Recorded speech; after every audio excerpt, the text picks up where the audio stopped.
श्रावण मासानिमित्त श्री दिगंबर मुनीनाथ भजनी मंडळाच्या वतीनं सद्गुरू श्री दिगंबर मुनीनाथ महाराज व श्री गुरुमाऊली सुशीलम्मा यांची गुरुपूजा रविवार रोजी सुशीलम्मा मठ येथे गुरुवर्य कुसूरकर महाराज यांच्या मार्गदर्शनाने साजरी करण्यात आली। श्रावण वैद्य चतुर्दशी रविवार रोजी सालाबादप्रमाणे सद्गुरू श्री दिगंबर मुनीनाथ महाराज व श्री गुरुमाऊली सुशीलम्मा यांची गुरुपूजा सकाळी 7 पासून विविध कार्यक्रमाने साजरा करण्यात आला। यामध्ये रुद्राभिषेक, ओम हवन, सद्गुरू पूजा, भजन, आध्यात्मिक सत्संग व महाप्रसाद वाटप कार्यक्रम करण्यात आले।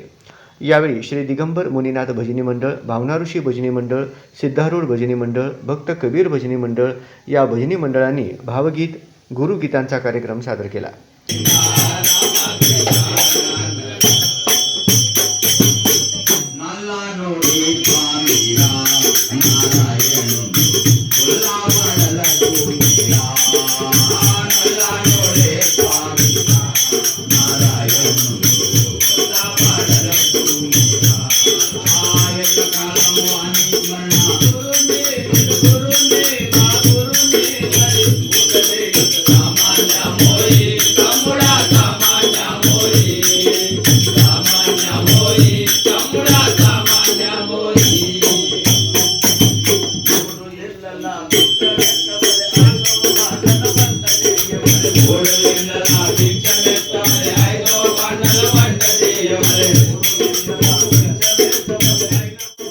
सदर गुरुपूजा कार्यक्रमास विष्णू कारंपुरी महाराज, श्रीनिवास चिलबेरी, सुनंदा कुसूरकर, अनुसया कारंपुरी, पवित्रा कारंपुरी, मुनीनाथ कारंपुरी, यमुनाक्का पिस्का, गणेश मंता, नागार्जुन कुसूरकर, श्रीकांत कुसूरकर, शंकर कोडक्याल, बालाजी कोटा, नारायण महाराज, जोगू पंतलू, प्रिया कुसूरकर, जयश्री कुसूरकर, कौशल्या कुसूरकर, नागनाथ कारंपुरी, नरेश एलूर, विक्रम कारंपुरी, अजय कारंपुरी, शुभम कारंपुरी, विठ्ठल कोराडकर, गुरुनाथ कोळी, प्रशांत जक्का यांच्यासह भाविक भक्त मोठ्या संख्येने उपस्थित होते।